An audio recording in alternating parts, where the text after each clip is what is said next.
السلام عليكم ورحمة الله وبركاته.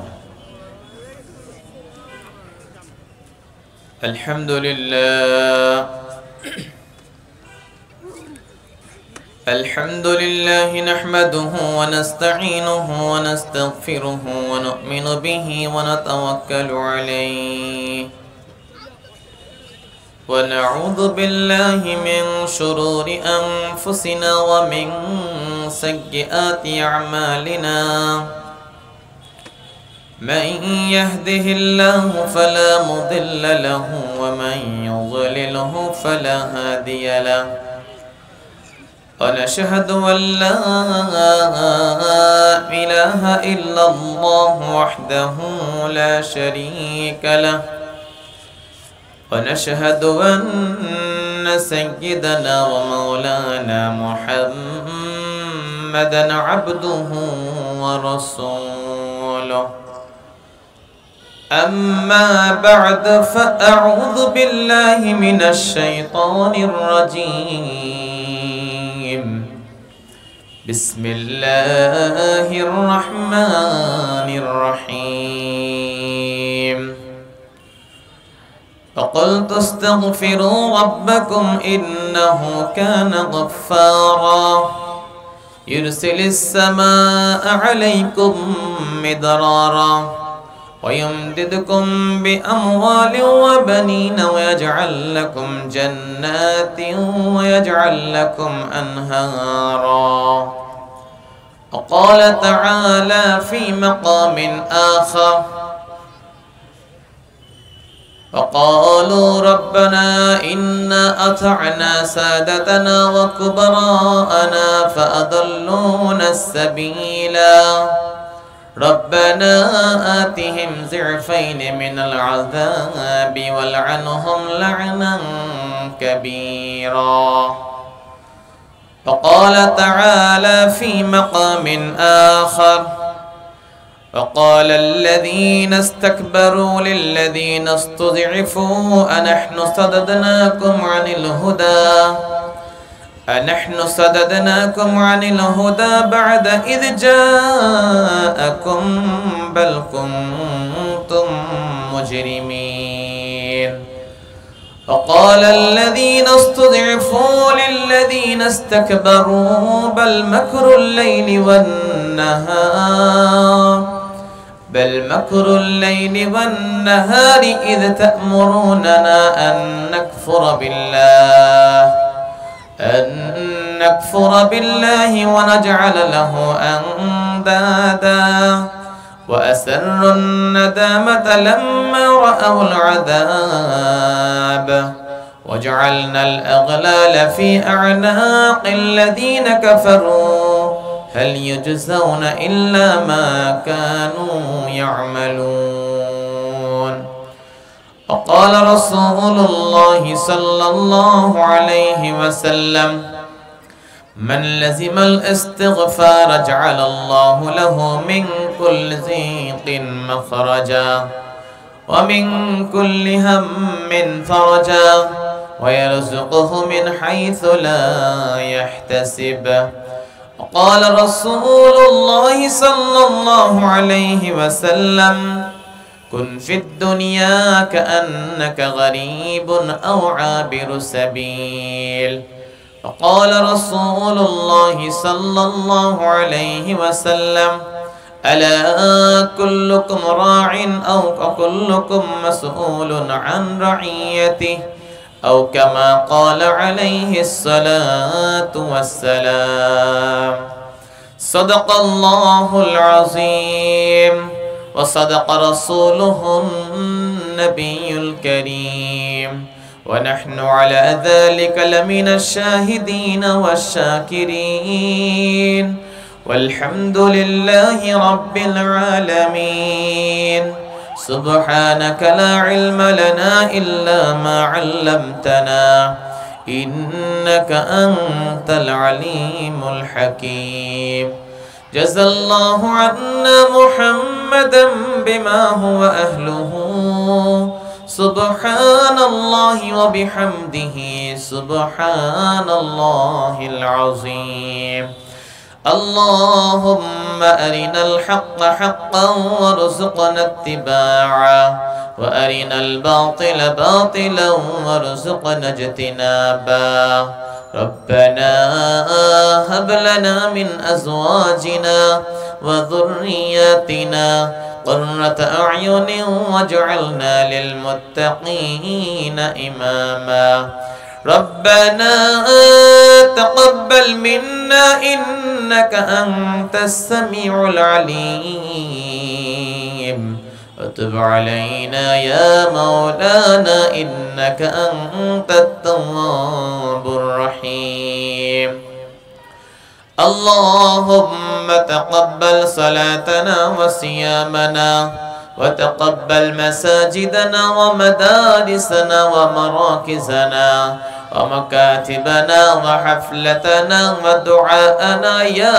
أرحم الراحمين সকলে পড়ি আমিন মহব্বতের সাথে নবীজির পরে দুরূদ পড়ে সৌভাগ্যবান হয়ে যায় সকলে দুরূদ ইব্রাহিম পাঠ করি اللهم صل على محمد وعلى آل محمد كما صليت على إبراهيم وعلى آل إبراهيم إنك حميد مجيد اللهم بارك على محمد وعلى آل محمد كما باركت على إبراهيم وعلى آل إبراهيم إنك حميد مجيد الحمد لله তাফসীরুল কোরআন মাহফিলের অধ্যকার আয়োজিত আজকের এই প্রোগ্রামের স্বনামধন্য সভাপতি জনাব মুফতি মুজিবুর রহমান সাহেব দামাত বারাকাতুহুম আজকের মাহফিলের প্রধান আকর্ষণ প্রধান বক্তা আন্তর্জাতিক খ্যাতি সম্পন্ন মুফাসসির কোরআন জনাব মাওলানা মাহমুদুল হাসান আশরাফি ঢাকা আজকের মাহফিলের আলোচক বৃন্দ বিশেষ করে মাওলানা মুফতি মুহিবুল্লাহ হাবিবি উপস্থিত জাতির রাহবার কর্ণধর জাতির কান্ডারি জাতির দরদি হযরতে উলামায়ে কেরাম আমার সামনে উপস্থিত দূর দূরান্ত থেকে আগত সহ অত্র এলাকার ইসলাম প্রিয় দিন প্রিয় মুসলমান ভাইরা পর্দার অন্তরালের শ্রবণরতা শ্রদ্ধেয়া সম্মানিতা আমার প্রাণ প্রিয় মা ও বোনেরা বিশেষ করে আজকের মাহফিলের আয়োজক ছাত্র ও যুবক বন্ধুরা স্নেহের কচিকাচারা মহান রব্বুল আলামিনের দরবারে শুকরিয়া আদায় করা যে রব আমাদেরকে আসরের পর থেকে নিয়ে দীর্ঘ রাত পর্যন্ত এশা পার করে এই জান্নাতের বাগানে আসবার বসবার কোরআন ও হাদিস থেকে কিছু আলোচনা করা এবং শোনার জন্য সুযোগ করে দিয়েছেন তৌফিক দান করেছেন যেখানে বসলে আল্লাহ রাসূল বলেন যে বান্দার গুনাহকে আল্লাহ maaf করে দেন গুনাহগুলোকে নেকির দ্বারা পরিবর্তন করে দেন এমন এক গুনাহ মাফের মজলিসে এমন এক গুনাহকে নেকিতে রূপান্তরিত করার মজলিস আল্লাহ তাআলা আমাকে আপনাকে নিয়ে আসছেন আমরা আসতে পারি নাই আল্লাহ তাআলা নিয়ে আসছেন আর আল্লাহ তাআলা যাকে ভালো কাজ করার তৌফিক দান করেন সেই ভালো কাজ করতে পারে আর আল্লাহ তাআলা যাকে গুনাহ থেকে বাঁচান সেই কেবল গুনাহের থেকে বাঁচতে পারে তো আল্লাহ তাআলা আমাদেরকে এই মুহূর্তে সমস্ত প্রকার দুনিয়াবী ব্যস্ততা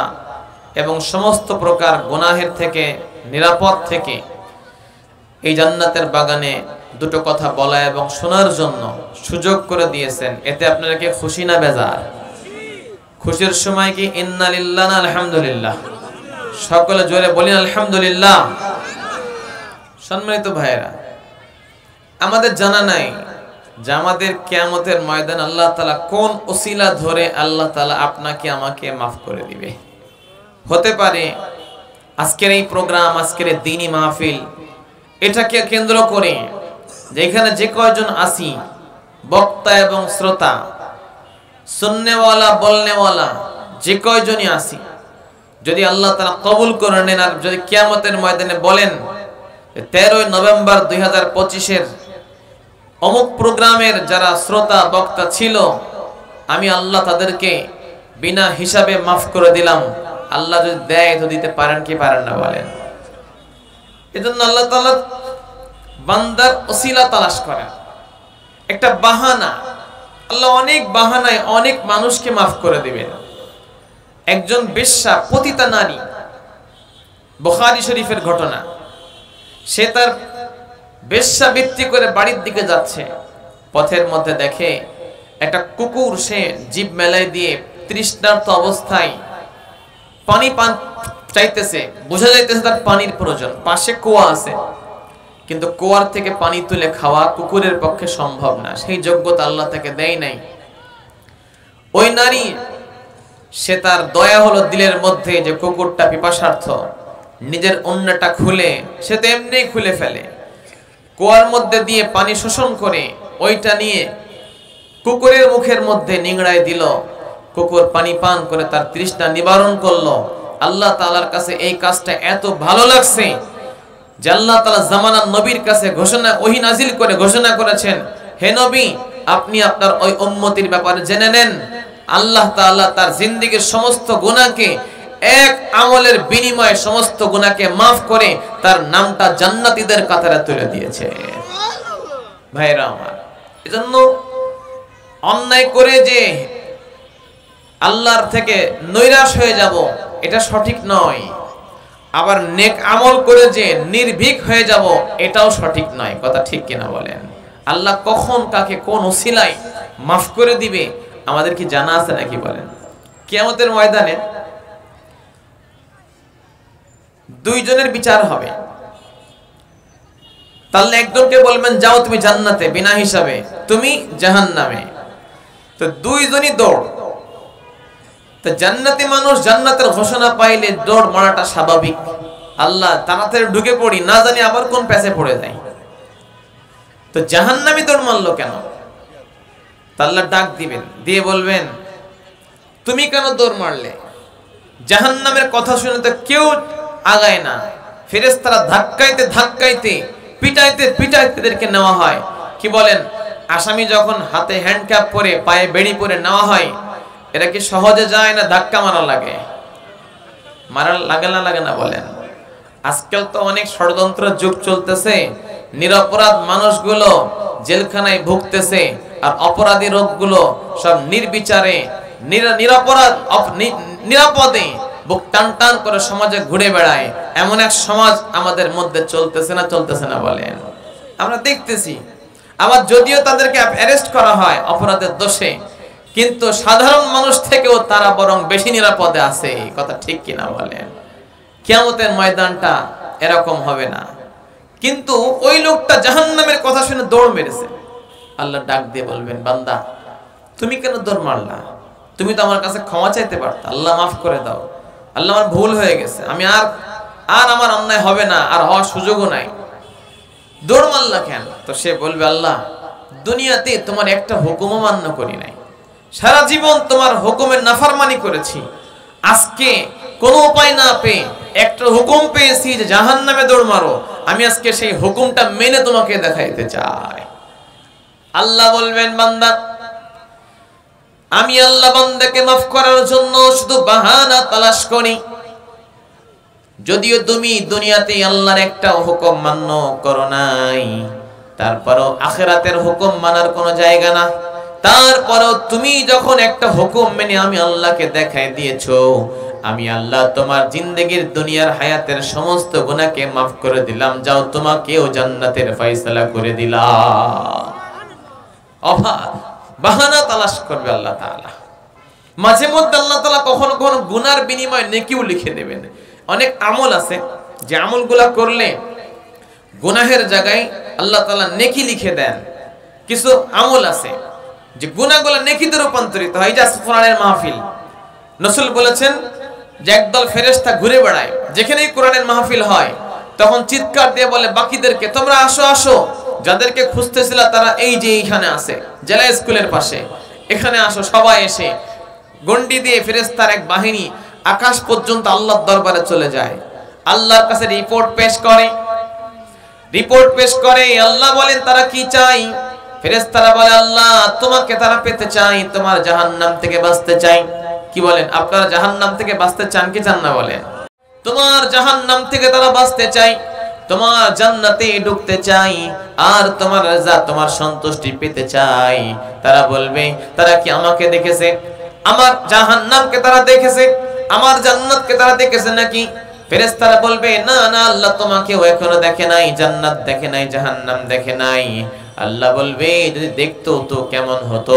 বলবে আল্লাহ তোমাকে দেখলে, জান্নাত দেখলে, জাহান্নাম দেখলে তোমাকে পাওয়ার আশা, তোমাকে সন্তুষ্ট করার আশা, তোমার জান্নাত পাওয়ার আশা, জান্নাতে প্রবেশ করার আশা, তোমার জাহান্নাম থেকে বাঁচার আশা, তাদের মধ্যে কোটি কোটি গুণ আরো বেশি বেড়ে যেত। ঠিক কিনা বলেন? আল্লাহ বলবেন তারা কি চাই? ফেরেশতারা বলবেন এটা চাই।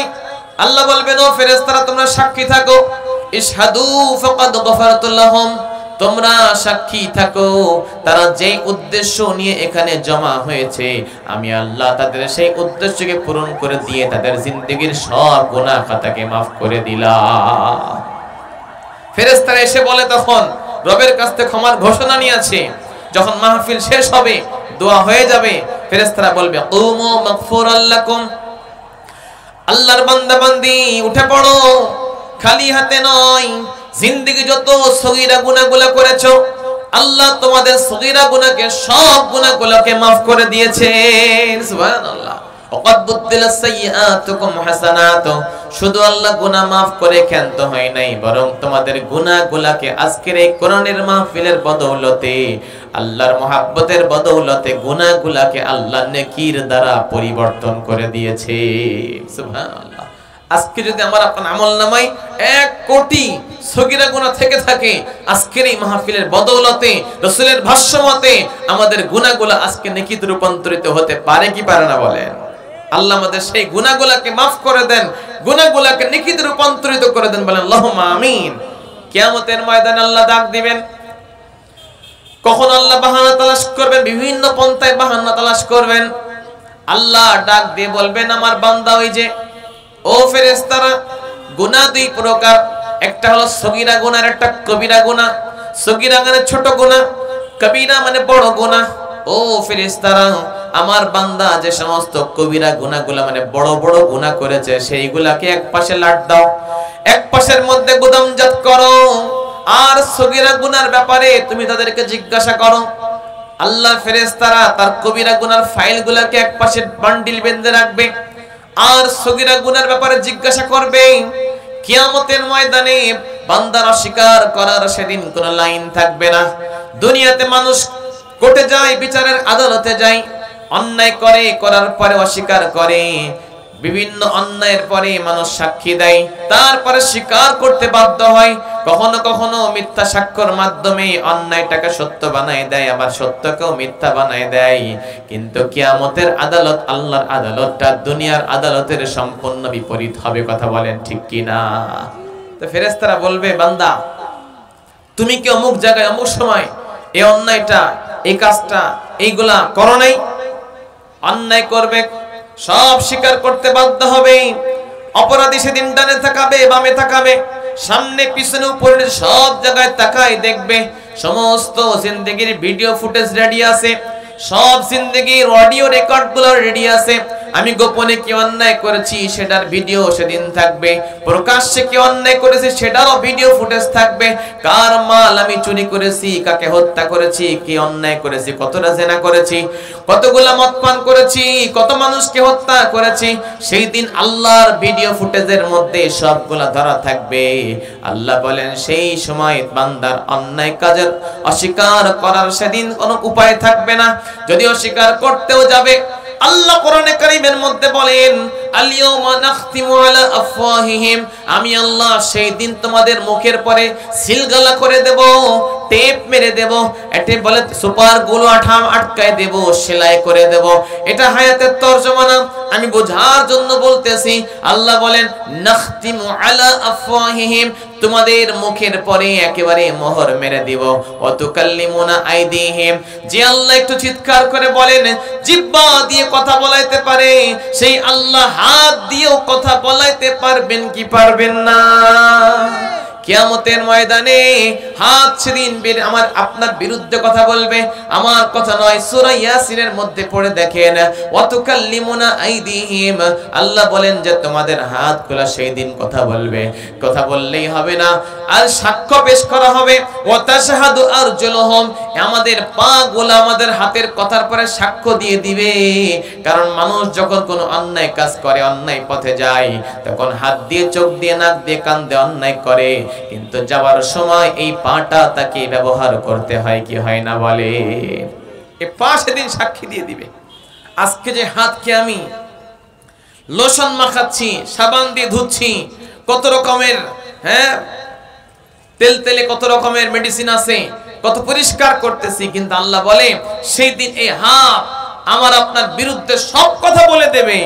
অন্য কোরআন আয়াতে আল্লাহ বলেন সেদিন তোমাদের চোখগুলা কথা বলবে, জিহ্বা অফ থাকবে, কানগুলা কথা বলবে। আমি যেই সমস্ত অঙ্গ প্রত্যঙ্গ দিয়ে অন্যায় কাজগুলা করেছিলাম, আল্লাহর আদালতে সেই দিন সমস্ত অঙ্গ প্রত্যঙ্গ আমার আপনার অন্যায়ের বিরুদ্ধে আল্লাহর দরবারে সব নালিশ করে দেবে। বলেন নাউযুবিল্লাহ। সাক্ষী কে দেবে বলেন? সাক্ষী কে দেবে? ওই পিছনের ভাইরা কথা কয় না। আপনার কথা না বললে আমার কথা আসবে না। হাত কথা বলবে, চোখ কথা বলবে, কান কথা বলবে, সাক্ষী কে দেবে? ওয়াতাশহাদু আরজুলুহুম, আল্লাহ বলেন তোমাদের পা সেদিন সাক্ষী দিয়ে দিবে। আমার ভাইরা, এই জন্য যে অন্যায়গুলো হয়ে গেল, এখন অনেকের মধ্যে প্রশ্ন আসছে, হুজুর যে অন্যায়গুলো হয়ে গেল দুনিয়াতেই মা পাওয়ার উপায় কি আছে, এটা আমাদেরকে বলে দেন। জি, এটাই সঠিক প্রশ্ন।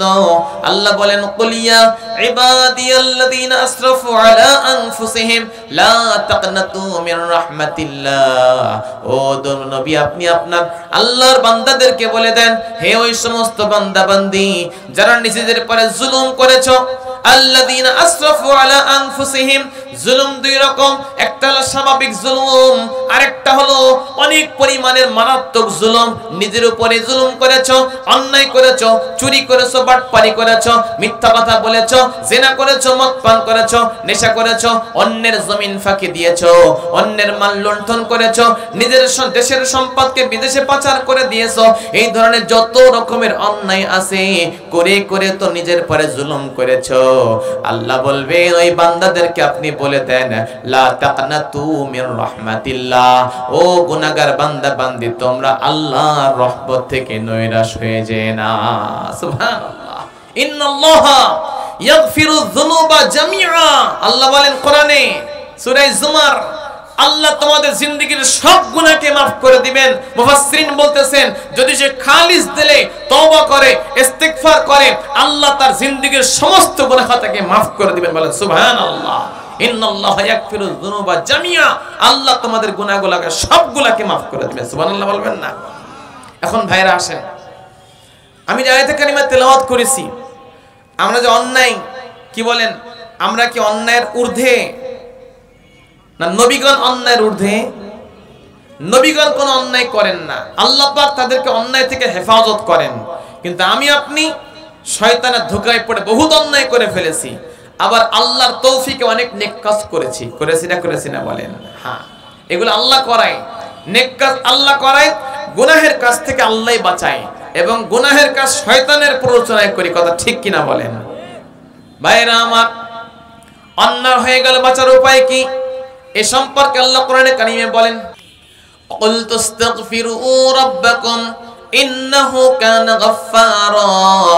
যখন নূহ নবীর সম্প্রদায়, নূহ আলাইহিস সালাতু ওয়াস সালাম তার সম্প্রদায় যখন অন্যায় করলো, নবী তাদেরকে বাঁচানোর জন্য বললেন, আমি তাদেরকে বললাম ইস্তাগফিরু রাব্বাকুম, তোমরা তোমাদের রবের কাছে ক্ষমা চাও। ক্ষমা যদি চাও, কোরআনে কারিমে এই ক্ষমা চাওয়ার উপরে আমাদের দুনিয়াতেই আল্লাহ 6টা পুরস্কার দান করবেন। বলেন সুবহানাল্লাহ। অন্যায় হয়ে যাবে, ঠেকানো যাবে না। সর্বকালের সর্বযুগের সকল নবীর উম্মত কম বেশি অন্যায় করেছে। এই অন্যায় থেকে বাঁচার উপায়ও আল্লাহ আমাদেরকে জানাই দিয়েছেন না বলেন? জানাই দিয়েছেন। 1 নাম্বার, যে কোনো অন্যায় করি না কেন আমাদের কার কাছে ইস্তেগফার করা লাগবে? আল্লাহর কাছে। কোরআন বলতেছে, ওয়াকুল তাস্তাগফিরু রাব্বাকুম ইন্নাহু কানা গফফারা। ও দুনিয়ার মানুষ, তোমরা আল্লাহর কাছে ক্ষমা চাও, আল্লাহ তাআলা তোমাদের জীবনের সমস্ত গুনাহ খাতাকে maaf করে দিবে। সুবহানাল্লাহ। ইন্নাহু কানা গফফারা। ইস্তিগফার করলে আরো ক্ষমা পাওয়ার পাশাপাশি আরো 5টা পুরস্কার আছে। আরো কয়টা পুরস্কার আছে? 1 নাম্বার, ইরসিলিস সামা আলাইকুম মিদরারা। পানির যদি অনাবৃষ্টি চলে, তোমাদের বৃষ্টির প্রয়োজন, বৃষ্টি আসতেছে না, বেশি বেশি ইস্তিগফার করো। আল্লাহ কোরআনে বলেছেন ইরসিলিস সামা আলাইকুম মিদরারা, আল্লাহ আসমান থেকে মুষলধারে পানির ব্যবস্থা করে দিবেন। ওয়ায়ুমদিদুকুম বিআমওয়ালি ওয়া বানিন, যার মালের সমস্যা আছে, আরে ঘরে খানা নাই, দান ভাত নাই, টিন নাই, ঘর নাই, ছাউনি নাই, কিছু নাই, বাড়ি বানাবি, ইট নাই, সিমেন্ট নাই, একটা বাহন নাই, চড়ে কোথাও যাবে, তার পরার মতো পোশাক নাই, টাকা পয়সা লাগবে। আল্লাহ বলেন ইস্তিগফার করো, করলে আল্লাহ তাআলা ইমদিদুকুম বিআমওয়াল, তোমাদেরকে মাল দিয়ে আল্লাহ তোমাদেরকে শক্তিশালী করবেন। ওয়া বানিন, অনেকের বিবাহ হয়ে গেছে, সন্তানাদি হইতেছে না, নিঃসন্তান দম্পতি, 5 বছর হয়ে গেলে এখনো সন্তান আসে না, 10 বছর হয়ে গেলে এখনো সন্তানের মুখ দেখে নাই, 15 বছর, 20 বছর, 25 বছর, 30 বছর পর্যন্ত পার হয়ে গেল, এখনো সন্তান আসে নাই, অথবা আসলেও সন্তান অ্যাবর্শন হয়ে যায়, পড়ে যায়। বাবা মা এখনো স্বামী স্ত্রীর সন্তানের মুখ দেখতে পারে নাই। নিঃসন্তান দম্পতিদের জন্য আল্লাহ তাআলা একটা সবক দিয়ে দিলেন, যদি বেশি বেশি করে ইস্তিগফার পড়ো, আল্লাহ তোমাদেরকে শুধু সম্পদ দিয়ে শক্তিশালী করবেন না, সন্তান দান করেও তোমাদেরকে শক্তিশালী করে দেবে। সুবহানাল্লাহ। এজন্য ভাইরা ইস্তিগফার করা চাই। অন্যের ফিরিস্তি টান মারলে শেষ নাই। আগের জামানার উম্মতটা অন্যায় করেছে, কোন উম্মত অহংকার করেছিল, আল্লাহ সেই উম্মতকে ধ্বংস করে দিয়েছে। কওমে সালেহ, কওমে হুদ, কওমে সামুদ, আদ জাতি, এই যে বিভিন্ন আমালিকা জাতি, আরো অনেক রকমের জাতি আছে। প্রত্যেক জাতির কাছে আল্লাহ নবী পাঠাইছিলেন, নবীরা তাদেরকে দাওয়াত দিয়েছেন। কওমে লূত, তাদেরকেও দাওয়াত দিয়েছেন, ভালো পথের দিকে ডাক দিয়েছেন। নবীর কথা যারা শুনেছে তারাই মুক্তি পেয়েছে, নবীর কথা যারা শুনে নাই তারা ধ্বংস হয়ে গিয়েছে। বেশি অন্যায় করা লাগে নাই। এক কওম ছিল যারা অহংকার প্রদর্শন করেছিল, কোন কওম, কোন জাতি ছিল যারা নিজেদের কাজের পরে অহংকার, গর্ব প্রকাশ করেছিল। কোন কওম ছিল, কোন জাতি ছিল পুরুষে পুরুষে সমকামিতা করত, এরকম একটা দুইটা অন্যায় কাজ করত। কোন জাতি এমন ছিল শনিবারে আল্লাহর পক্ষ থেকে মাছ ধরা নিষেধ ছিল, ওরা শনিবারে মাছ ধরতো না, কিন্তু চালাকি করেছিল, মাছগুলা শনিবারে আটকায় রাখতো, রবিবারের দিন মাছগুলা ধরতো।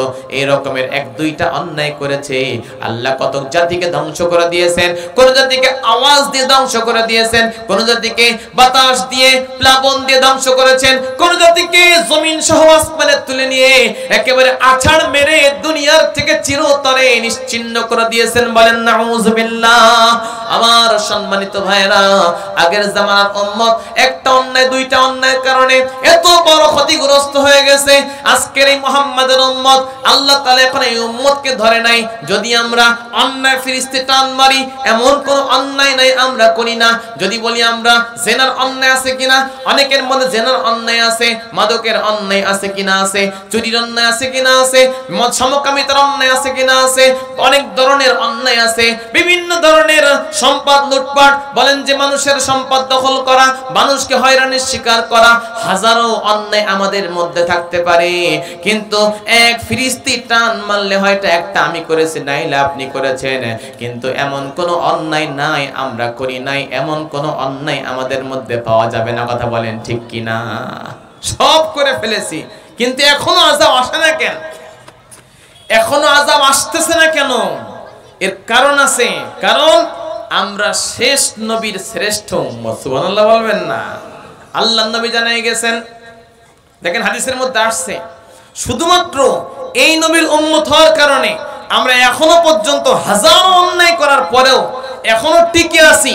আগের জামানার উম্মত হয়ে যদি এই অন্যায়ের 100 ভাগের 1 ভাগ করতাম, কখন ধ্বংস হয়ে যাইতাম। কথা ঠিক কিনা বলেন?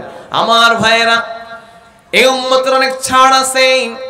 নবী একদিন সাহাবাদের সামনে বসা, আপনারা যেমন বসে আছেন, আমি যেমন কথা বলতেছি, নবী এরকম কথা বলতেছেন। নবী আশা পোষণ করলেন, আমি যদি আমার ভাইদেরকে দেখতে পাইতাম। রাসূল বললেন, সাহাবারা বললেন, ইয়া রাসূলুল্লাহ, আমরা কি আপনার ভাই না? রাসূল বললেন, আনতুম আসহাবি, না তোমরা আমার ভাই না, তোমরা আমার সাহাবী, তোমরা আমার সাথী, তোমরা আমার সাহাবী। তাহলে আপনার ভাই কারা? আমার ভাই তারা যারা 100 বছর পরে, 1000 বছর পরে, অনেক বছর পরে দুনিয়াতে আসবে, কিন্তু আমাকে দেখবে না, আমার কোরআনকে নাজিল হওয়া দেখবে না, আমার মুজিজা তারা দেখবে না। তারপরেও 1000 বছর পরে আসার পরেও আমি নবীকে তারা কলিজার থেকেও বেশি মহব্বত করবে, তারা হলো আমার ভাই। সুবহানাল্লাহ। তাহলে আমরা সবাই রাসূলের রূহানি ভাই, কথা ঠিক কিনা বলেন? এক বৈঠকে হযরত জিবরাইল আসছে, এসে বলতেছে, ইয়া রাসূলুল্লাহ, দেখেন আমাদের সম্মানটা কত, যদিও গুনাহগার, নিসবত তো বড়ি আচ্ছি মাগার হাল বুরা হ্যায়। আমাদের সংযোগটা অনেক দামি, আমাদের চ্যানেলটা অনেক সুন্দর। আমরা মুসা নবীর উম্মত নই, আমরা ঈসা নবীর উম্মত নই, আমরা ইব্রাহিম নবীর উম্মত নই, আমরা দাউদ আলাইহিস সালাতু ওয়াস সালাম আগের কোন নবীর উম্মত নই, আমরা শেষ জামানার শেষ নবীর শ্রেষ্ঠ উম্মত। আমাদের চ্যানেল বড় পরে কিয়ামতের ময়দানে বোঝা যাবে আমাদের চ্যানেলটা কত কাজে লাগে, ঠিক কিনা বলেন? নবী বসা, জিবরাইল আসলেন, এসে বলতেছে, ইয়া রাসূলুল্লাহ, আল্লাহ তাআলা আপনার উম্মতের অফার দিয়েছে। কি অফার?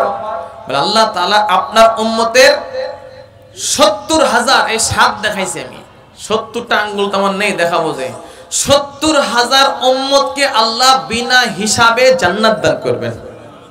সুবহানাল্লাহ। কালকে সকালে বাড়িতে নাস্তা করে কইয়া ভাই, আল্লাহর নাম ভুল করে বললেও সব লিখে দেয় ফেরেশতারা। সুবহানাল্লাহ বলবেন না? আমরা কত মিছিল মিটিং করি, নেতার নাম কত নিতে নিতে আমাদের গলা ভেঙে যায়।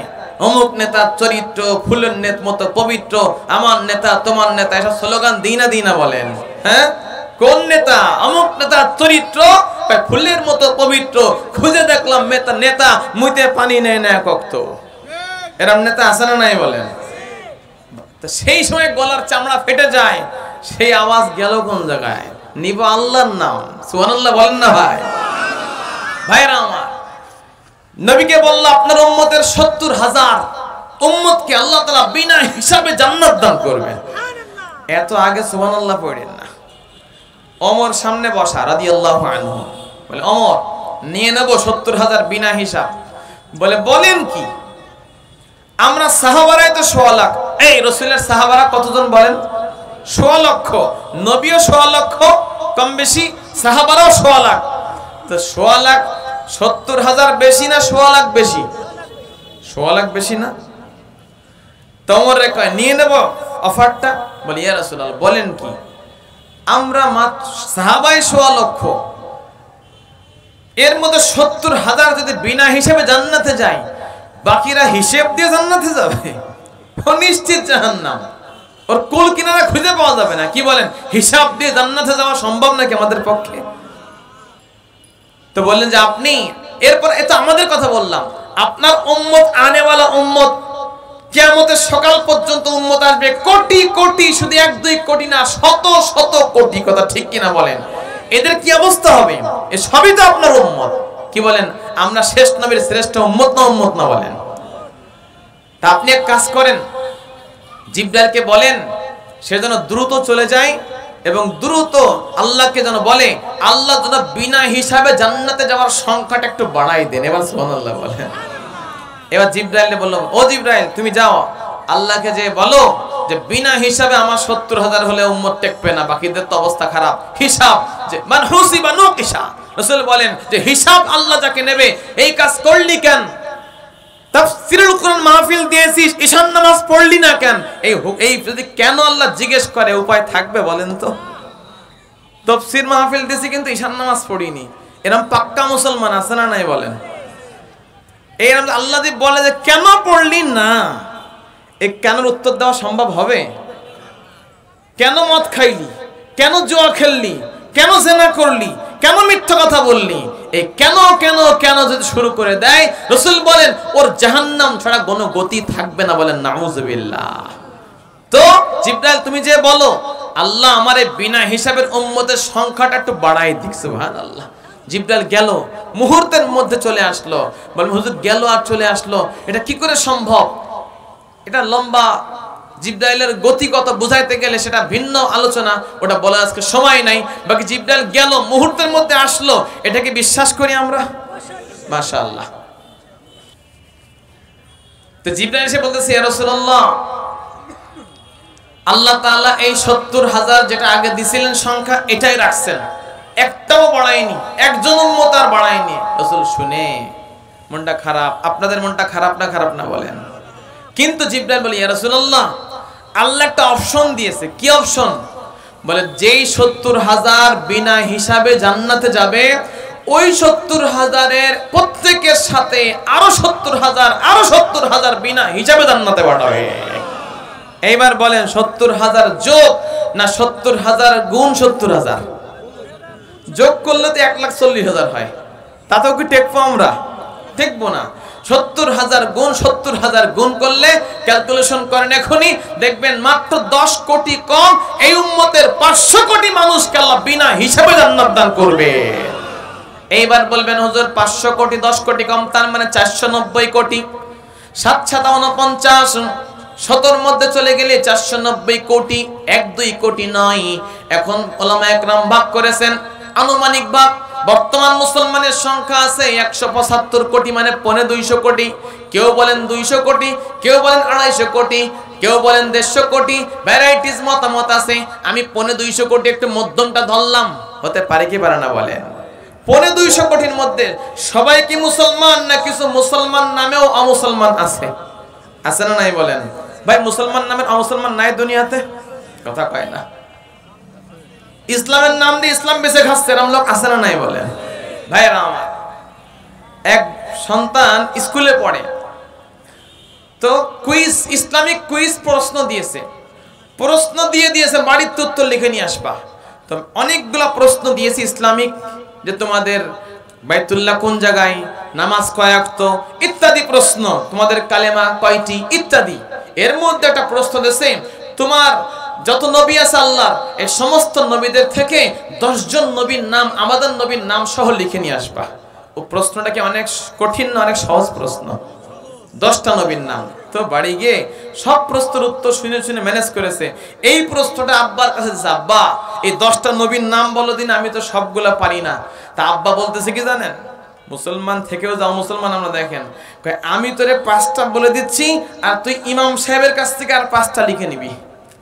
তাহলে চিন্তা করেন, বাপ কোন বাপ যে বাপেরও নবীর 5টা নাম মুখস্থ নাই? ঠিক কিনা বলেন? এরকম বাপ আছে না নাই বলেন?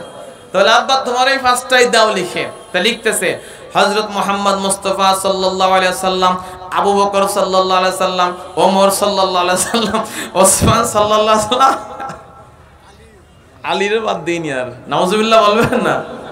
তাহলে চিন্তা করেন, বাপের হলো ইসলামের এই দশা, এই সন্তান মুসলমান থাকে কি করে? আমার বুঝে আসে না। এরা মুসলমান আছে না নাই বলেন? আজকে এক সন্তানকে বলে কালিমা পড়ো তো, কালিমায়ে তয়্যিবা, কয় লা ইলাহা ইল্লাল্লাহ ওয়া আশহাদু আন্না মুহাম্মাদার রাসূলুল্লাহ। নাউজুবিল্লাহ বলবেন না? কালিমায়ে তয়্যিবা স্কুলে পড়ে, কিন্তু কালিমায়ে তয়্যিবাটাও ক্লিয়ার জানতে পারে না। পিতামাতার দোষ আছেন নাই বলেন? ভাইরা আমার, তো এরকম কিছু মুসলমান আছে ১৭৫ কোটির মধ্যে। যদি ২৫ কোটি বাদ দিয়ে দিই, থাকে কয় কোটি একটু ধরে বলেন? ১৫০ কোটি বা ১৫০ কোটি মুসলমান নামের মুসলমান আছে। মুসলমান কিন্তু আল্লাহকে মানে না, মুসলমান কিন্তু নামাজ পড়ে না। রাসূল বলেন নামাজের মাঝে আর ঈমানের মাঝে পার্থক্যকারী হলো, কুফরের মাঝে ঈমানের মাঝে পার্থক্য করে দেয় তোমাদের নামাজ। যেই লোকটা নামাজ পড়লো সে ঈমানের পতাকা বহন করলো, যে নামাজ পড়লো না সে কুফরিকে প্রমোট করলো। বলেন নাউজুবিল্লাহ। এরকম বহুত মুসলমান আছে নামাজ পড়ে না, আল্লাহকে মানে না, নাম তার মুসলমান, নামাজ পড়ে না কিন্তু সুদি কারবার করে, ঘুষের কারবার করে, বিভিন্ন ধরনের ধান্দাবাজি, টেন্ডারবাজি, কোন বাজি বিশেষ নয়, সব বাজি তার মধ্যে আছে। এরা মুসলমান নামে অমুসলমান আমাদের সমাজে আছে না নাই বলেন? আমার সম্মানিত ভাইরা, এই যে ৪৯০ কোটি মানুষ যে বিনা হিসাবে জান্নাত যাবে, এর থেকে বলেন যে আমাদের বর্তমান সংখ্যা ১৫০ কোটি ধরেন, 25 কোটি বাদ দিয়ে দেন। কিছু মুসলমান আছে নাস্তিক আছে না নাই বলেন, আল্লাহর বিশ্বাস করে না। কিছু মুসলমান আছে ক্ষমতার মসনদকে তারা আল্লাহর হাতে দেয় না, বলে জনগণ সব ক্ষমতার মালিক। সুবহানাল্লাহ, জোরে বলেন একটু। আমাদের ক্ষমতায় বসানোর মালিক কে? জনগণ। কে তাহলে? জোরে বলবেন না। আল্লাহ যে ক্ষমতার মালিক, এটা বিশ্বাস হয়েছে আপনাদের? 2024 সালের 5 আগস্ট বিশ্বাস হয় আপনাদের? মানুষ আমরা ভেবে নিয়েছিলাম হ্যাঁ যে সূর্য সরে যাবে, চন্দ্র সরে যাবে, কিন্তু উনি চেয়ার থেকে কোনোদিন সরবে না। আল্লাহ আধা ঘন্টার মধ্যে সকালের রান্না খাবার দুপুর পর্যন্ত খাইতে দেয় না। কথা ঠিক কিনা বলেন? এর থেকে বুঝে নেন ক্ষমতার মালিক জনগণ না আল্লাহ। সুতরাং আবার যারা ক্ষমতা নিয়ে মারামারি করতেছে, ক্ষমতার মস্তদে যাওয়ার জন্য ইসলামকে বিক্রি করতেছে, আমি বলতে চাই যারা মুসলমানের ইসলামকে নিয়ে ধামাবাজি খেলতে চায়, মুসলমানের ইসলামকে নিয়ে হোলি খেলা খেলতে চায়, যারা তাওহীদকে শিরককে এক করে ফেলে, যারা মসজিদের ইবাদতকে মন্দিরের ইবাদতকে এক করে ফেলে, এরা ইসলামের নামে অনিসলামিক দল। কথা বলেন ঠিক কিনা? আমার ভাইয়েরা, আমার কথা খুব খেয়াল করে শুনেন। এরকম অনেক ধরনের ফিতনা আছে। অনেকে মুহাম্মদ সাল্লাল্লাহু আলাইহি সাল্লামকে শেষ নবী মানে না, এরকম লোক আছে না নাই বলেন? আল্লাহ রাসূল বলে গেছেন সায়াতি আলা উম্মতি কাযাবু দাজ্জালুনা কাযাবুন, আমার উম্মতের উপরে 30 জন দাজ্জাল আসবে, মিথ্যা নবুয়তের দাবিদার আসবে।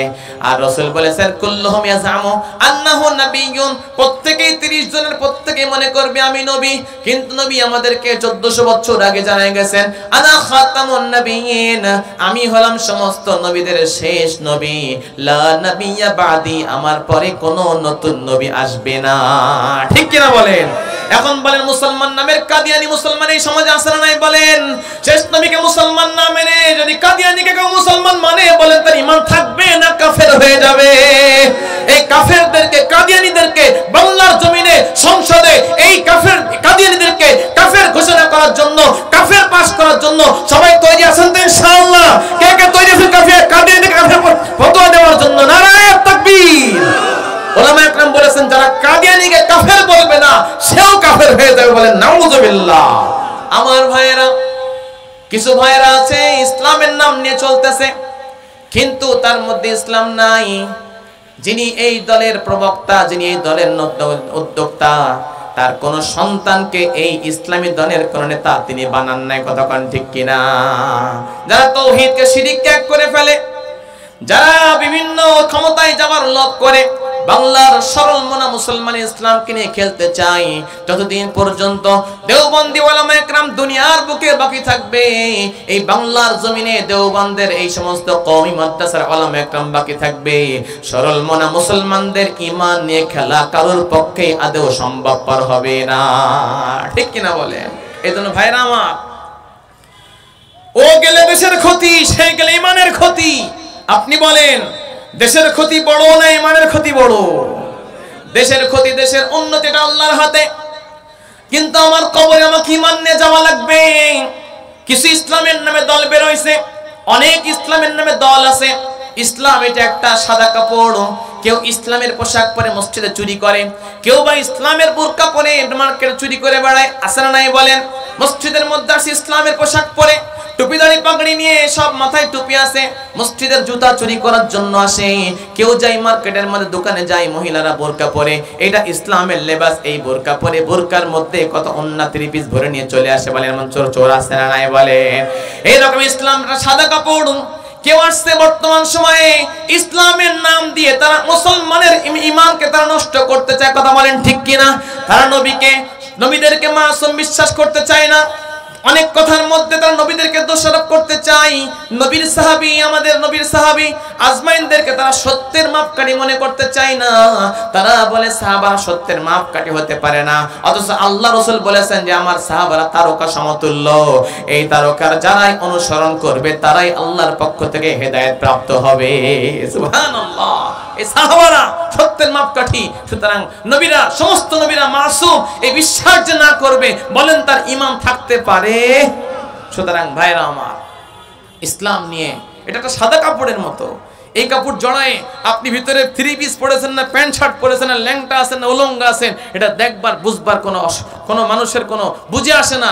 কিন্তু একটা রাডারে একটা আয়নায় এটা ধরা পড়ে যায় যখন সঠিক কোন কোরআনের ধারক বাহকের সামনে এগুলা প্রকাশ পায়। আয়নার সামনে যেমন মুখে কয়টা তিল আছে, কয়টা পশম আছে, কয়টা আঁচিল আছে, ঠিক তদ্রূপ কোরআনের কারিমের সঠিক আলিমের সামনে যখন এই ভুলগুলো আসে, এলিমের আয়নায় সবগুলো ধরা পড়ে যায়। কথা বলেন ঠিক কি না? এই রকমের যদি 25 কোটি বাদ দিয়ে দেন, যারা মুসলমানদের ঈমান নিয়ে খেলতেছে, এরকম 25 কোটি যদি বাদ দিয়ে দেন, রানিং থাকে বাংলাদেশে 150 কোটি মুসলমান। ওলামা একরাম বলেন 490 কোটি বিনা হিসাবের, ওর থেকে 150 কোটি বাদ দিলে 340 কোটি বাকি থাকে। ঠিক কিনা বলেন? অঙ্ক পারেন তো আপনারা? 490 কোটির থেকে আমরা 150 কোটি জান্নাতি ভাগ চেয়ার দখল করলাম, থাকে কয়শো কোটি? আর 340 কোটি। রাসূলের জামানা থেকে এই পর্যন্ত মানুষের আগমন কম ছিল, এদিকে একটু কম দিই। 340 কোটির মধ্যে 140 কোটি এখান থেকে আমরা রাসূল পর্যন্ত বেটে দিই জান্নাতি, আর 200 কোটি কিয়ামত পর্যন্ত বেটে দিই, তাহলে এই 490 কোটির মধ্যে আপনি আর আমি এখনো রানিং মুসলমান জান্নাতি হয়ে এখানে বসে আছি। কিন্তু ভাইরা আমার, ওই যে 25 কোটি বাদ দিলাম, আনুমানিক বাদ দিলাম, জানি না ওই 25 কোটির মধ্যে আমার নামটা আছে কিনা, কথা কন, আপনার নামটা আছে কিনা।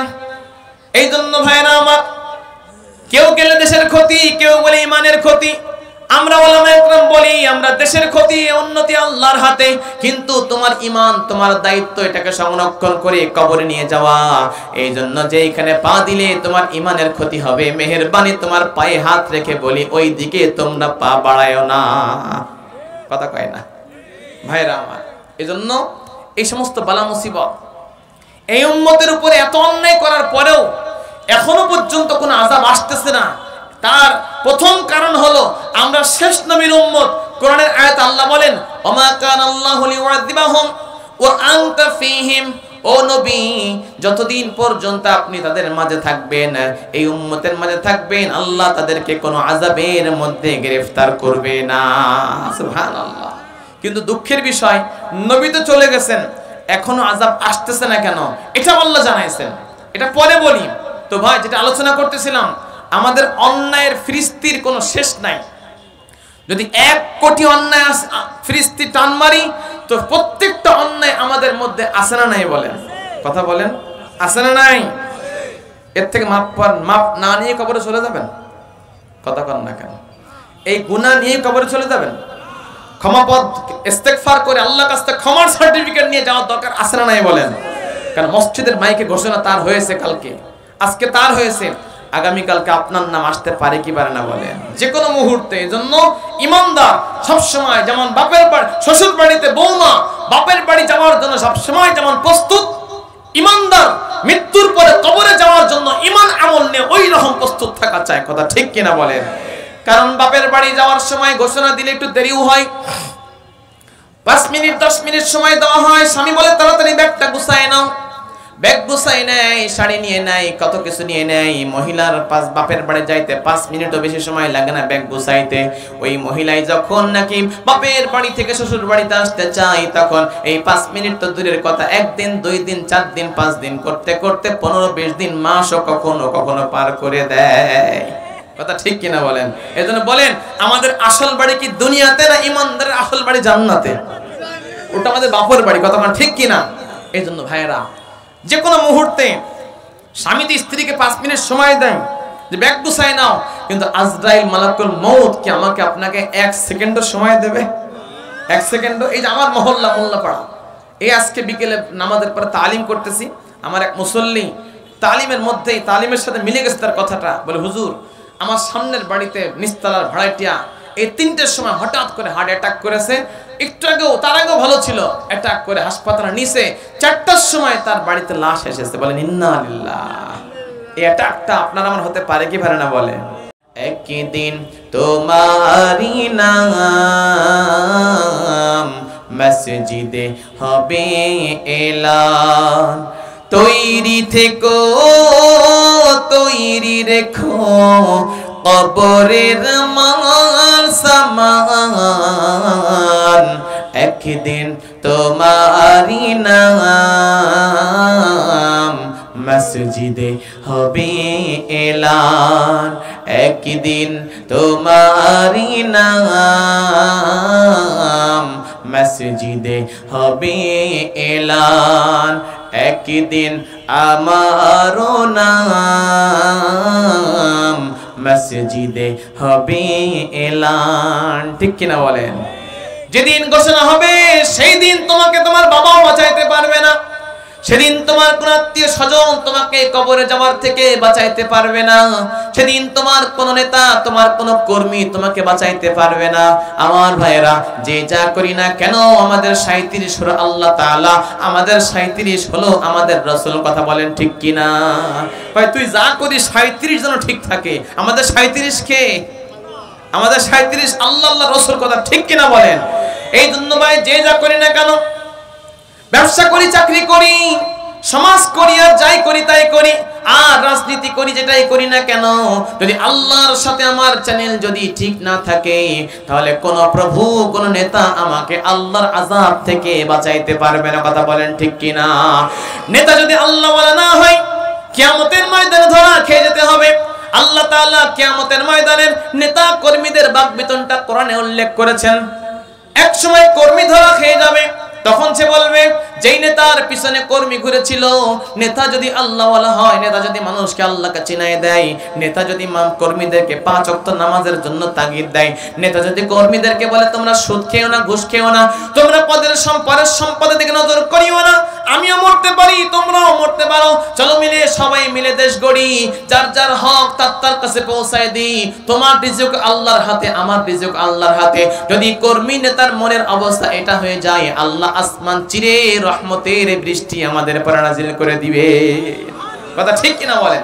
আর যদি নেতা বাটপার হয়, নেতা যদি চোর হয়, দেশের সম্পদ বিদেশে পাচারকারী হয়, নেতা যদি সুদখোর হয়, ঘুষখোর হয়, নেতা যদি আল্লাহ বিদ্বেষী হয়, নবীর মুহাব্বতের বিরুদ্ধে চলে যায়, ওই নেতার পিছনে ঘুরলে একটু জোর দিয়ে বলেন, কাল কিয়ামতের ময়দানে আল্লাহর আদালতে ধরা খাওয়া লাগবে কি লাগবে না?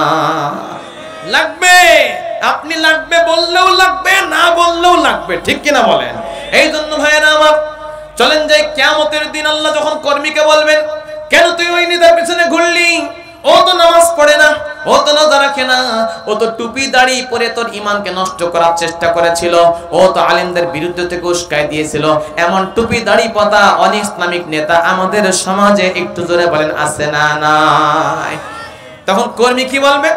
ক্বালু রব্বানা, ও আল্লাহ আমি তো অন্যায় করিনি, ইন্না আতানা সাদাতানা, ও আল্লাহ এই যে আমাদের নেতা, আমাদের সরদার, এই যে আমাদের আমির, ইন্না আতানা সাদাতানা, আমরা আমাদের নেতাদের অনুসরণ করেছি, ওয়া কুবারানা, আমরা আমাদের বড় যারা ছিল তাদেরকে অনুসরণ করেছি, আমাদের কোনো হাত ছিল না, ফাআদাল্লুনা সাবিলা, ওরাই আমাদেরকে হকের রাস্তা থেকে সরাই দিয়েছে, আমাদেরকে হক পথ বলে নিয়ে এসেছিল, কিন্তু ওরাই আমাদেরকে হকের নামে না হক পথে চালাইছে। বলেন নাউজুবিল্লাহ। কর্মী সেদিন বলে দেবে। তারপরে কি বলবে জানেন? রব্বানা আতিহিম যিফাইনি মিনাল আযাব, আয় আল্লাহ আমি তো অন্যায় যা করেছি মরেছি, আমাকে তো শাস্তি দেবেন। আতিহিম যিফাইনি মিনাল আযাব, আমার নেতাকে আমার শাস্তির দ্বিগুণ শাস্তি দান করেন। ওয়াল আনহুম লানান কাবীরা, আমাকে যেমন আপনি অভিসম্পাত করবেন, আমার নেতাকে আপনি তার থেকেও বড় অভিশাপ দেন। বলেন নাউজুবিল্লাহ। এজন্য ভাই দোস্ত বুজুর্গ বলেন, যেই নেতার পিছনে ঘুরবো ওই নেতা আল্লাহ ওয়ালা হওয়ার দরকার আছে না নাই? বলেন আছে না নাই? বলেন ভাই, দুনিয়াতে আর কাল থাকবো না, চলে যাবার, ফিরে আসবো না, জিন্দেগি তো পার হয়ে গেছে। এখানে কেউ বাচ্চা বসে নাই, এখানে যা দেখতেছি সবাই এভারেজে সব 40-এর উপরে। কথা ঠিক কিনা বলেন? বুজুর্গানের দিন বলেন, যার 40 পার হয়ে গেল তার তো জিন্দেগির আসরের নামাজ পার হয়ে গেছে। আসরের পরে সূর্য উঠতে কয় ঘন্টা বাকি থাকে? এই সূর্য ডুবতে 1 ঘন্টা সর্বোচ্চ। তা আমার একটা জিন্দেগির ঘন্টাখানিক বাকি আছে, 40 তো পার করে ফেলেছি, আর ঘন্টাখানিক। 50-60-এর পরে তো গায়ে জোর থাকবে না। কথা ঠিক কিনা বলেন? 50-60 পার করলে আর জোর গায়ে থাকবে না, চুলগুলো সাদা হবে, চামড়ার মধ্যে ঢিল চলে আসবে, আমাকে যারা আগে সম্মান করতো, আমার সক্ষমতার বলে তারা আমাকে আর ডাক দিবে না, আমাকে আর সম্মান দেখাবে না। ও বুড়ো, কথা বাদ দে, কতক্ষণ ঠিক কিনা? এই যে সামান্য সময় আর বাকি আছে, সুতরাং সূর্য হায়াতের সূর্যটা ডোবার আগে আল্লাহর সাথে চ্যানেল তৈরি করো। যেমন রাসূলের সাথে চ্যানেল তৈরি আছে, আমাদের আল্লাহর সাথেও চ্যানেল তৈরি করার দরকার আছে না নাই? কর্মী তখন আল্লাহ কোরআনে বলেছেন যে কর্মীদের অবস্থা সেদিন এমন হবে, নেতা কর্মী ঝগড়া আল্লাহর সামনে করবে। এই ঝগড়ার কথাটা আপনাদের কোরআন থেকে আমি একটু বলবো, 2 মিনিটে বলবো ভাই, বলবো। দেখেন, সেদিন যারা নেতা হয় তারা একটু শক্তিশালী হয়, তাদের একটু আর্থিক জোর থাকে, লোকবল বেশি থাকে, পেশির জোর বেশি থাকে। কখনো পেশির জোর বেশি থাকে না, কিন্তু পদের জোর থাকে, থাকে না? থাকে না বলেন? এই সমস্ত জোরালো যারা নেতা আছে তাদের সম্পর্কে আল্লাহ কোরআনে বলতেছেন, যারা এদেরকে মানত, ওই কর্মী দুর্বলরা, ওদের সম্পর্কে বলেছেন। কি বলেন? ক্বালাল্লাযীনা কাফারু লান নু'মিনা বিহাযাল কুরআন ওয়ালা বিল্লাযী বাইনা ইয়াদাইহি। যারা কোরআনের কথা, কোরআনের রাজ কায়েম করতে চেয়েছিল, ওই নেতারা বলেছিল কোরআন আমরা মানি না। কতক্ষণ ঠিক কিনা? যেই নেতা কোরআনই মানে না, সে আমি মুসলমানের নেতা হয় কি করে? এটা সম্ভব ভাই?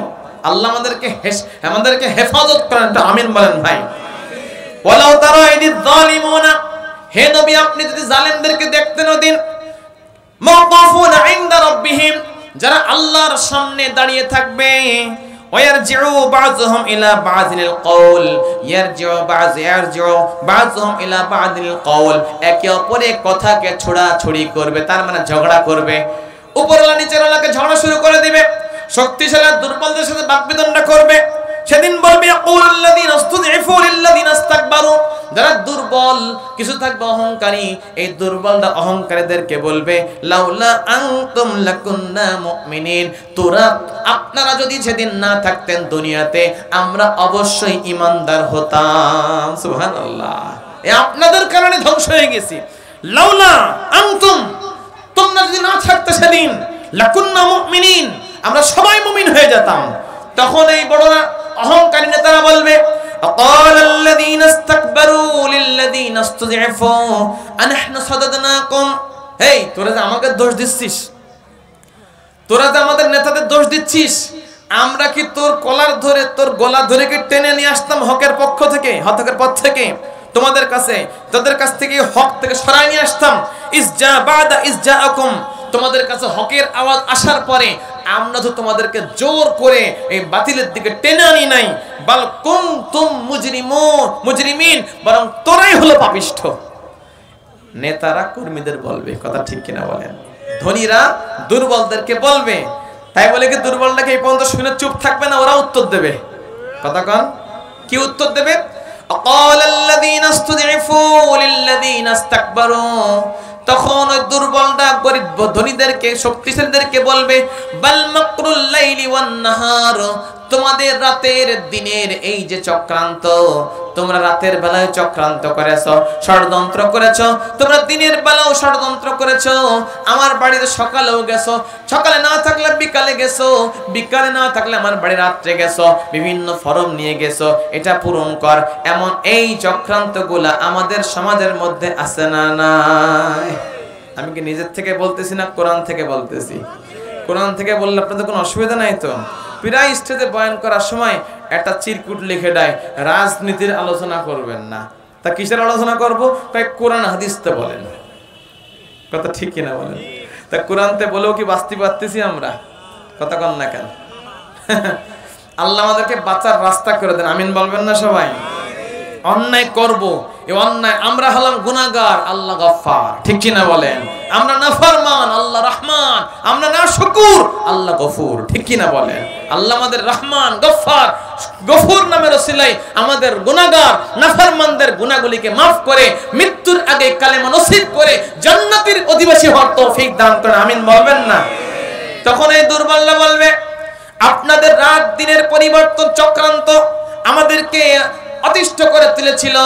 তা'মুরুনানা আন নাকফুরা বিল্লাহ, আপনারাই বলেছিলেন, আমাদেরকে অর্ডার করতেন, আমরা বলতাম, আমাদেরকে অর্ডার করতেন আন নাকফুরা বিল্লাহ, আল্লাহর বিশ্বাস করার দরকার নাই।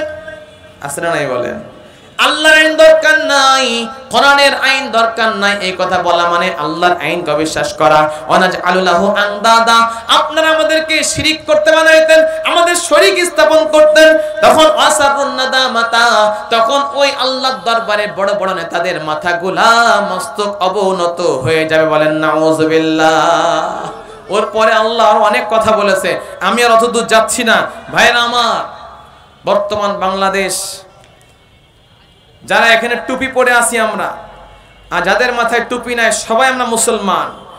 টুপির সাথে আমাদের ইমানের কোনো সম্পর্ক নাই, বাকি টুপি রাসূলের এটা সুন্নাত। কথা ঠিক কিনা বলেন?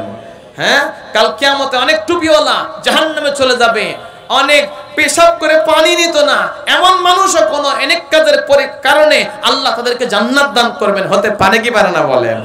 হ্যাঁ, এজন্য নিজের অন্যায়ের পর নৈরাশ না হওয়া, কোন গুনাহগারকে দেখলে ঘৃণা না করা, আবার নিজের আমল করার কারণে এই আমলের পরে গর্বিত না হয়ে যাওয়া। কথা ঠিক কিনা বলেন? সব ক্ষমতা, সমস্ত ফয়সালার মালিক একমাত্র কে? আমরা কি হিসাব দিয়ে জান্নাত যেতে চাই, না আল্লাহর রহমতে জান্নাত চাই? আল্লাহ আমাদের উপর রহমত করে দেন, বলেন আমিন। ভাইরা আমার, তো আমাদের বাঁচার উপায় কি? বাঁচার উপায় একটা, ইস্তেগফার, তওবা। আমি আগেই বলেছি যে নূহ আলাইহিস সালাম যখন উম্মত অন্যায় করলো, ওদেরকে ইস্তেগফার শিক্ষা দিয়েছেন। আল্লাহ ওই ইস্তেগফার বলার সময় কোরআনে 6টা পুরস্কার দিয়েছেন। 1 নাম্বার, ইস্তেগফার করলে আল্লাহ তোমাদের জিন্দেগীর সব গুনাহকে maaf করে দিবে। 2 নাম্বার, ইস্তেগফার করলে আল্লাহ অনাবৃষ্টির থেকে আল্লাহ তোমাদেরকে হেফাজত করবেন। 3 নাম্বার, ইস্তেগফার করলে আল্লাহ তোমাদেরকে সম্পদ দ্বারা শক্তিশালী করবেন। 4 নাম্বার, ইস্তেগফার করলে আল্লাহ তোমাদের নিঃসন্তান দম্পতিকে নেক সন্তানওয়ালা দম্পতি বানায় দিবেন। সুবহানাল্লাহ বলেন। 4 নাম্বার গেল। 5 নাম্বার নেন, ওয়াজআল লাকুম জান্নাত। মুফাসসিরিন এখানে 2 রকম লিখেছেন। জান্নাত মানে বাগ বাগিচা। একটা হলো আল্লাহ তোমাদের জন্য কিয়ামতের ময়দানে জান্নাতের ব্যবস্থা করে দিবেন। সুবহানাল্লাহ। আর একটা হলো তুমি মাঠের মালিক, তুমি আলু লাগাইতেছো, তুমি ধান লাগাইতেছো, তুমি ফল লাগাইতেছো, তুমি ড্রাগনের চাষ করেছো, পেয়ারার বাগান আছে, লিচু বাগান আছে, এই সব চাষবাস করেছো, কিন্তু ফল আসতেছে না, আসলেও পড়ে যাইতেছে। বলে বেশি বেশি ইস্তেগফার করো। এই ইস্তেগফারের ওসিলায় আল্লাহ তোমাদের এই অনাবাদী বাগানগুলাকে মুহূর্তের মধ্যে সুন্দর ও সবুজ শ্যামল ঘাসে দানায় দানায় পরিবর্তন করে দিবে। সুবহানাল্লাহ। এলো 5 নাম্বার। 6 নাম্বার, ওয়াজআল লাকুম আনহারা। আল্লাহ তোমাদের নদী নহরের ব্যবস্থা করে দিবে। কোন পুকুর শুকনো আছে, কত খাল পরিত্যক্ত হয়ে গেছে, কত নদী পানি নাই, এখানে পানির দরকার। আল্লাহ বলে বেশি বেশি ইস্তেগফার করো। যেই জাতি ইস্তেগফার করে আমি তাদের সমস্ত দিক থেকে ওদের নহর জারি করে দেব। বলেন সুবহানাল্লাহ। ভাইরা আমার, এই জন্য বেশি বেশি ইস্তেগফার করা চাই। নবীদের ব্যাপারেও ইস্তেগফার এসেছে। আল্লাহ তাআলার জান্নাতে যখন আদম নবী যখন নাকি আমার মা হাওয়ার শয়তানের প্ররোচনায় পড়ে মেয়েদের মাধ্যমে, মহিলার মাধ্যমে যখন নাকি নিষিদ্ধ গাছের ফল খেয়ে নিলেন, আল্লাহ তো পছন্দ করলেন না, জমিনে নামাই দিলেন। তখন এসে আল্লাহর কাছে মাফ চাইলেন। রব্বানা যালামনা আনফুসানা, হে আমাদের রব, আমরা আমাদের উপরে জুলুম করেছি। ওয়া ইল্লাম তাগফির লানা, আপনি যদি আমাদেরকে মাফ না করে দেন, লানাকুনান্না মিনাল খাসিরিন, আমরা অবশ্যই ক্ষতিগ্রস্ত হয়ে যাব। যখন এই ক্ষমা চেয়ে আল্লাহর কাছে দোয়া করেছে, আল্লাহ ওই নবীকেও বিপদ থেকে মুক্তি দিয়ে দিয়েছে। সুবহানাল্লাহ। ইউনূস নবী যখন মাছের পেটে চলে গেলেন, এটাও তার জন্য একটা বিপদ ছিল। তিনি তখন আল্লাহর কাছে স্বীকার করেছেন, ক্ষমা চেয়েছেন, লা ইলাহা ইল্লা আনতা সুবহানাকা ইন্নী কুনতু মিনাজ জালিমিন।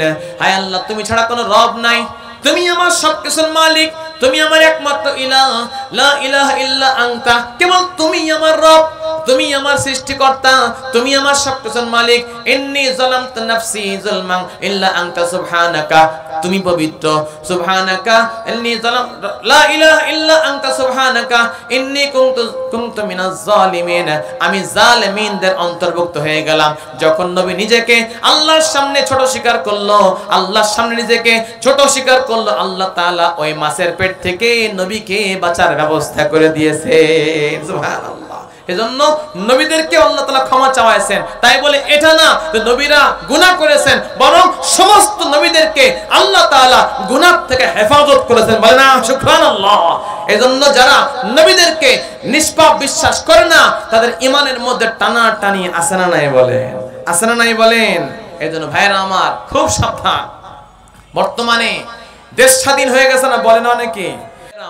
আমরা এই স্বাধীন করার জন্য রক্ত দেই নাই আমাদের পূর্বপুরুষ না, এই স্বাধীনতা অর্জন করার জন্য আমাদের যুবক ভাইয়েরা, আমাদের মাদ্রাসা তালেবে ইলমরা শাপলা চত্বরে শত শত তালেবে ইলম, শত শত উলামা একরাম জীবন দিয়েছে, রক্ত দিয়েছে এই বাংলাদেশ দেখার জন্য নয়। কথা ঠিক কিনা বলেন?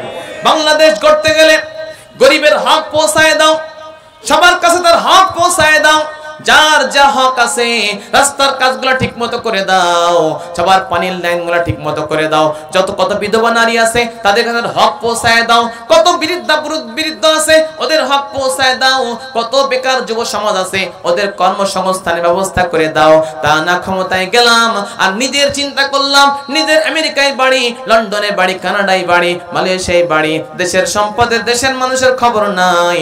ওই রকমের নেতা হওয়ার থেকেও মরে যাওয়া আমাদের জন্য অনেক ভালো। কথা বলেন ঠিক কিনা? এজন্য ভাইরা আমার ইস্তেগফার বেশি বেশি করা চাই। আল্লাহ সব সমস্যার সমাধান। এটা হোমিওপ্যাথি ডোজের মতো। দেখেন না হোমিওপ্যাথি এক ডোজে 8-10টা 20টা রোগেরও ওষুধ হয়ে যায়। কথা ঠিক কিনা বলেন? আল্লাহ এক ইস্তেগফারের মধ্যে হাজারো বিপদ আপদ মুক্তির জন্য, এর মুসিবতের জন্য এটাকে সেবা স্বরূপ দান করেছেন। সুবহানাল্লাহ পড়েন। এজন্য ভাইরা আমার ইস্তেগফার বেশি বেশি করা চাই। আল্লাহ কোরআন এটা বলেছেন, আমি বললাম না যে আমরা এত অন্যায় করলাম, কই আমাদের পরে তো আল্লাহ পাথর বৃষ্টি করে নাই, আমাদের পরে তো আল্লাহ আগুন বৃষ্টি করে নাই, আমাদের পরে তো এরকম জমিন বাংলাদেশ তুলে নিয়ে এরকম আছাড় মেরে দেয় নাই, যেরকম লূত আলাইহিস সালাম জাতিকে আল্লাহ করে দিয়েছেন, কেউ করে নাই, কোনো আওয়াজ নাই। কেন এরকম?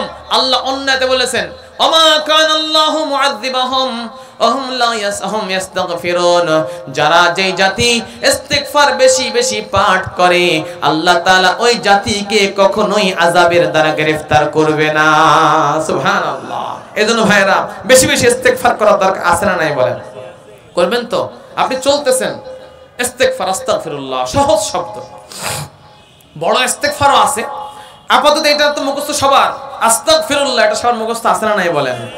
একটু ভুল হয়ে যায় আস্তাগ, এখানে গইন দিয়ে, যেটা বাংলায় গড় উচ্চারণ, কিন্তু অনেকে কয় আস্তাক। যদি কাপ দিয়ে করেন যেটা বাংলায় ক, তাহলে আস্তাগফিরুল্লাহ অর্থ হলো আল্লাহ তোমার কাছে ক্ষমা চাইতেছি। আর আস্তাক যদি ক দিয়ে করেন আল্লাহ তোমার কাছে আমি কাফেরতি চাচ্ছি। নাউজুবিল্লাহ বলবেন না?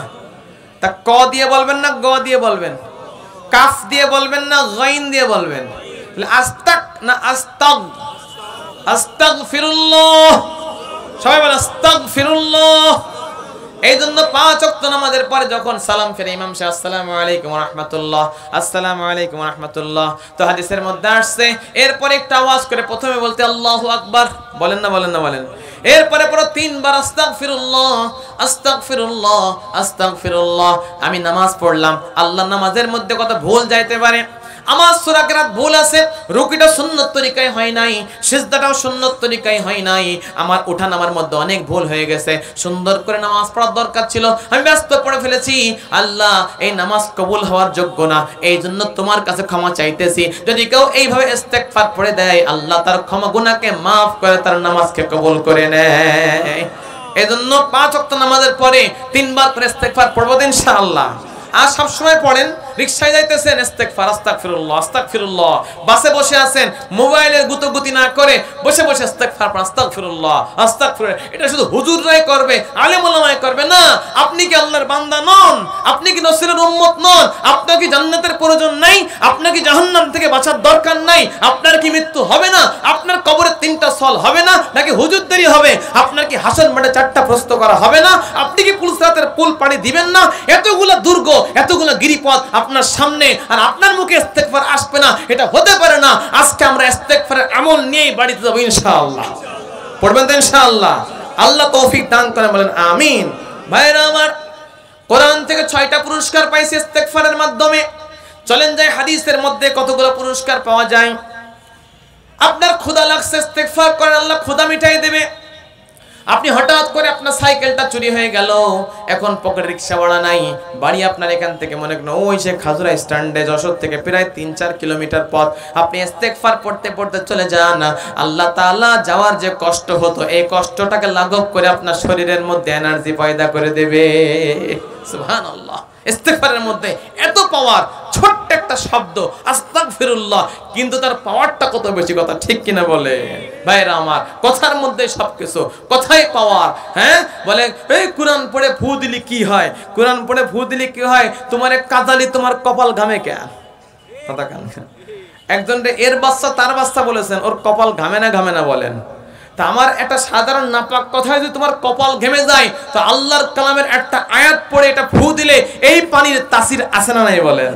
এই জন্য ভাইরা, শব্দ ছোট কিন্তু পাওয়ার মেলা।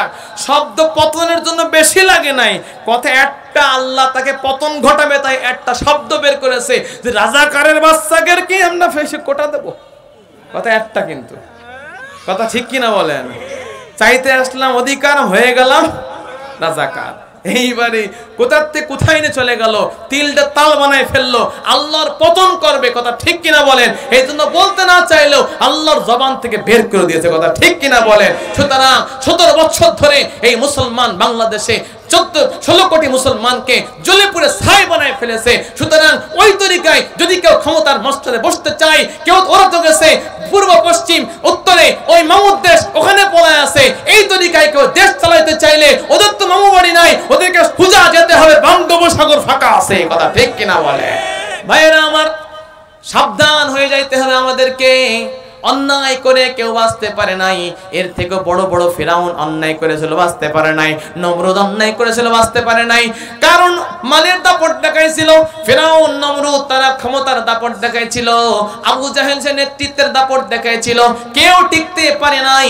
যদি আমি ক্ষমতা পাওয়ার পরে, আমি টাকার মালিক হওয়ার পরে, আমি চেয়ারের মালিক হওয়ার পরে যদি ওই রকম কারণ নমরুদ আর ফিরাউনের মতো, আবু জাহেলের মতো যদি আচরণ করি, ওদের যে দশা হয়েছিল আমার আপনার দশা কিন্তু আরো বেশি করুণ হয়ে যাবে, কথা বলেন ঠিক কিনা? কারণ ওরা তো অন্য নবীর উম্মত হয়ে আসছিল দুনিয়াতে। আল্লাহ আমাদেরকে পিছনের নবীর উম্মত বানায় নাই, এই নবীর উম্মত করে পাঠাইছেন। যদি পান্তা ভাত পচে যায় তারপরেও ধুয়ে খাওয়া যায়, ওরা ছিল পান্তা ভাত মার্কা, মনে করতে পারেন। উদাহরণ পেশ করতেছি, আমরা হলাম বিরিয়ানির মতো। বিরিয়ানি যদি একবার পচে যায়, আলাই যায়, এটা খাওয়ার মতো অবস্থা থাকে না, ওর কাছে ধারেও যাওয়া যায় না, কথা বলেন ঠিক কিনা?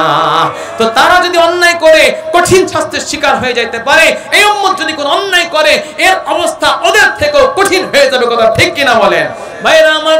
কথা শেষের দিকে, ইস্তেগফার পড়লে হাদিসের মধ্যে 5টা পুরস্কারের কথা আসছে।